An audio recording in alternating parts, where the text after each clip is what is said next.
সেই মিজান ভাইয়ের ভাইরাল ভাতের হোটেল। ইতিমধ্যেই আপনারা অনেকেই দেখেছেন এখানে ভাত খাওয়া নিয়ে কত কাড়াকাড়ি। আসলে মিজান ভাইয়ের সাথে কথা বলে যা জানতে পারলাম, মিজান ভাই হোটেলটি করেছিলেন সাধারণ গরিব মানুষের জন্য। অটো চালক, ভ্যান চালক, খেটে খাওয়া দিনমজুরদের জন্য, যারা 100 টাকার বিনিময়ে মাংস দিয়ে পেট ভরে ভাত খেতে পারে। কিন্তু কিছু টিকটকের কারণে তার এই দোকানটি ভাইরাল হয়ে যায়। ভাইরাল হওয়ার কারণে এখন মানুষ আর গরিব মানুষ আর এখানে খাওয়ার কোনো চান্স পায় না। এখানে গাড়ি থামিয়ে, এদের পাশে কত গাড়ি থামিয়ে, মোটরসাইকেল থামিয়ে তারা টিকিট কেটে ভাত খাওয়া শুরু করে। কাজেই অটো চালক আর দিনমজুররা এখানে খাওয়ার কোনো সুযোগ নেই।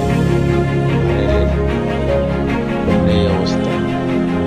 আমরা টিকিট কেটে খাবার নিলাম 100 টাকার টোকেন দিয়ে, ভাত নিয়ে তারপরে গেলাম তরকারি আনতে। 1 টুকরো মাংস আর হচ্ছে আলু আর ঝোল।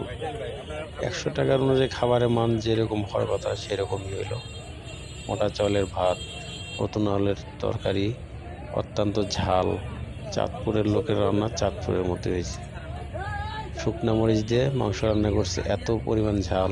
তারপরও মানুষ 2 প্লেট 3 প্লেট করে ভাত খাচ্ছে আর আলুর ঝোল নিচ্ছে। সস্তা পেলে মানুষ যেরকম খায় আর কি।